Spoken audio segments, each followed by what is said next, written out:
Welcome back to NewsWire here on SportsGrid. In just a few weeks, we'll be talking some college football. We've got games coming up in week 0, and the Atlantic Coast Conference is among some of them. It's great to have Josh Graham here on NewsWire to break down what the conference will look like this season and also go over some season win totals. Hey, Josh, great to have you here on NewsWire. Thanks for making the appearance today. Craig, it's crazy. It's August 1st. We've got preseason football tonight. As you mentioned, week 0 featuring Florida State and Georgia Tech is 3 weeks and 2 days away. Right. Like, it's here, man. It's here. Yeah, I'm super excited for it here. It's just a great time of the year. I think, special time having both college and pro back at the same time, really NFL preseason and college football as well. All right, so there's a chance, Josh, that, people are tuning in and they're like, what's the big deal? Like, so big deal. They got 12 teams playing for the playoff. That can't mean that much new. I mean, all these conferences, Josh, look completely different. And I guess the ACC, in theory, is one of those conferences that didn't undergo significant changes, but they did add 3 teams in college football. I want your opinion and your analysis here. What does adding SMU, Cal, and Stanford to the conference do?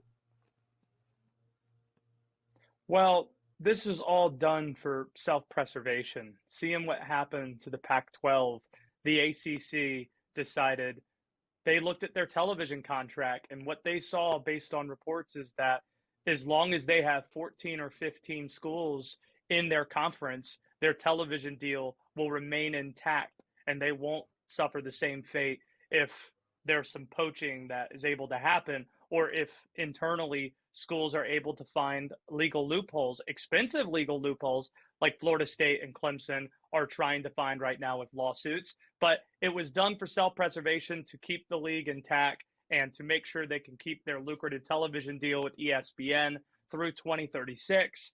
And that's why you get the additions. And a lot of it is reactionary too. Started by the Big Ten going out west and first finding USC and UCLA. Then last summer, you see Colorado bail for the Big 12, and then the Big Ten double dip with Washington and Oregon.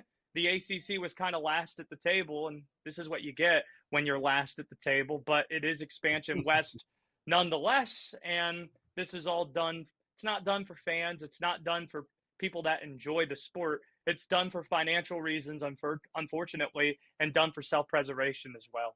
Yeah, well said, Josh. I agree with you 100%. But, sometimes this is going to have happen. And unfortunately for fans who want to see their teams play, are going to have to wake up early or late, depending on where you are, for some bizarre road games this year.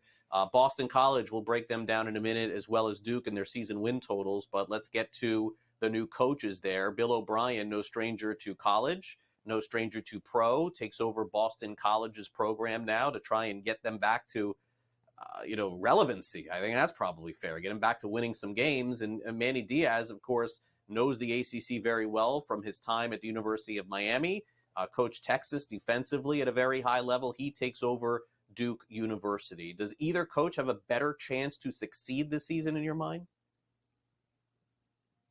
Well, Duke was coming off success. There's a difference where neither of those coaches are taking over for somebody that was fired. They were, in one instance, it was a coach leaving to the NFL to become a defensive coach for the Packers. In another instance, it was Texas A&M bringing Mike Elko back. So these are not untalented rosters and coaches rebuilding something that failed. Now, it's not like Boston College was all that super successful, but you do have Thomas Castellanos at quarterback who did a lot of good things last year, and there are people who are excited about him. Duke, they had Riley Leonard that transferred to Notre Dame. Funny enough, his first game is going to be against his former coach at Duke, Mike Elko at A&M in week 1. But Malik Murphy is brought in to be the transfer quarterback for Manny Diaz. And for those who are unfamiliar with him, he was the guy who helped keep Texas afloat for a playoff run last year when Quinn Ewers was out to injury. But he saw the writing on the wall. Quinn Ewers is back. Arch Manning's on the way. So he decided to spend his last year of eligibility with Manny Diaz. And Manny's been clear. This is not a rebuilding job. This is a sustaining job where we're going to try to build on what Mike Elko already has put forth. Now, you could choose whether or not you buy it, and a lot of people aren't, considering that Duke was picked 11th in the ACC preseason poll that dropped yesterday. But neither of these coaches, it's kind of interesting, no coaches were fired from ACC teams last year. These are coaches succeeding what might be viewed as success before them. All right, so let's take a look at some season win totals for Boston College and Duke. BC, 4.5 wins. The over is minus 152. Under is plus 124. And let's flip over to Duke. Duke is 5.5 wins. You can get some big plus money if they win 6 games at 5.5 there, plus 140. Wow. Under 5.5, though, minus 172. It seems like pretty much here. Now, again, it's sports, so who knows? Seems like both these teams are pretty much about even going into the year. Yeah, they are, and it's you just don't know what new regimes are going to look like, because again, you have a lot of turnover that happens when you bring in a new coach in the age of the transfer portal. So those are really strong numbers being set by the books. And Boston College, I mentioned that Duke is picked 11th in the preseason poll. BC picked 14th. These are not teams expected to be stronger in the ACC, and you never know what's going to happen if you're already out of a conference championship race, what that does to teams in November.